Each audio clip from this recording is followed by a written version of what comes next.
ينضم إلينا من القاهرة عبد الشافي صادق مدير تحرير الأهرام الرياضي. عندما نتحدث عن أشهر قليلة لبطولة كأس العالم، هذه البطولة التي ينتظرها الملايين من الناس في العالم، يبدو أن الشعب المصري لم يحظى بتطمين معين بأنه سيتم بث هذه المباريات على الأقل للمنتخب المصري حتى على المحطات الأرضية.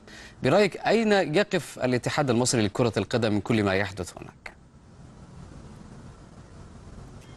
الاتحاد المصري لكرة القدم حتى الآن لم يقدم إجراءات ملموسة على الواقع للحصول على حق المصريين في مشاهدة مونديال روسيا.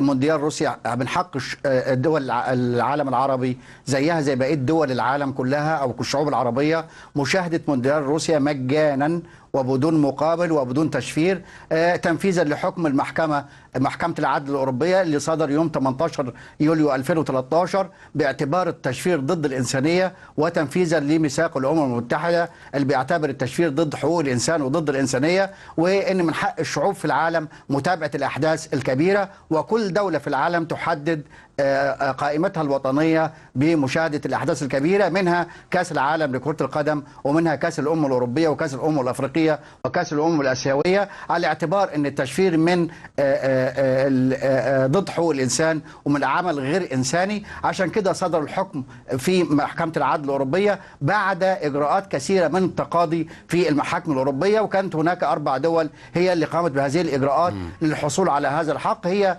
إنجلترا وبلجيكا وألمانيا وإيرلندا الشمالية، وتقاضوا في محاكمهم العامة، ثم لجوا لمحكمة العدل الأوروبية اللي ألزمت الاتحاد الدولي لكرة القدم بتنفيذ هذا الحكم، وتم تنفيذه في مونديال روسيا في مونديال البرازيل 2014، وشهدت أوروبا كأس العالم مجانا على تلفزيوناتها، وتلفزيونات الشعوب هي اللي من حقها بس مباريات كأس العالم، على اعتبار أن تلفزيون الدولة هو الممثل. أستاذ عبد الشافي، يعني المغرب نجح إلى حد كبير على فكرة. السؤال اللي أنا عاوزه بس، تفضل. عايز بس اقول للساده المشاهدين في الوطن العربي من المحيط للخليج، ادي حكم المحكمه العدل الاوروبيه، صوره منه على الهواء مباشره، وده حق كل شعوب العالم. طيب، كنت اريد ان اتحدث معك فيما يتعلق بان المغرب نجحت في مساله ان تكون المباريات التي تبث المنتخب المغربي على القنوات الارضيه المغربيه بمبلغ ربما تجاوز قيمته 20 مليون جنيه مصري.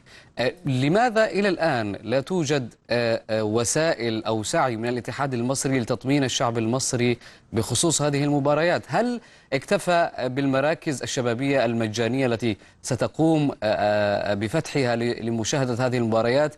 لماذا لا يقتصر الموضوع فقط على هذه المراكز؟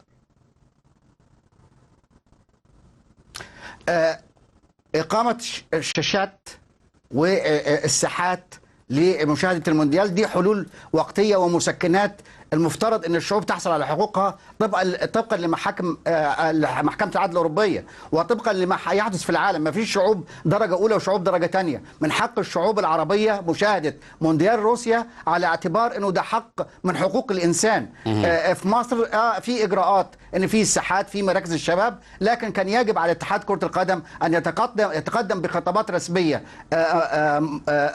موقعة منه للاتحاد الدولي لكرة القدم للحصول على هذا الحق. لكن حتى الآن الاتحاد المصري لكرة القدم لم يتقدم بأي أوراق رسمية للاتحاد الدولي. لماذا برأيك؟ اللي تم مع ماتيوس مدير. لماذا إلى الآن لم يتقدم؟ لأن هناك بعض لم يتقدم لأن هناك بعض المصالح زي مثلا بيع كواليس المنتخب لقنوات فضائية تابعة لاتحاد كرة القدم، إقامة استديوهات لهذه الكواليس على اعتبار تحقيق مكاسب مالية، ونسيان أمر الشعب اللي هو اللي من حقه الفرجة على منتخبه، المنتخب مصر اللي يشارك في مونديال روسيا بعد غياب 28 سنة. أنا كنت أتمنى أن المسؤولين في اتحاد كرة القدم يقدموا خطابات رسمية مدعومة من خطابات من التلفزيون المصري على الحصول على هذا الحق، لاعتبار الاتحاد الدولي والمنظمات الدولية لا تتعامل إلا مع التلفزيونات الدولية، تلفزيونات الدول، على اعتبار أن هي تمثل الشعوب. طيب، أشكرك، كنت معي من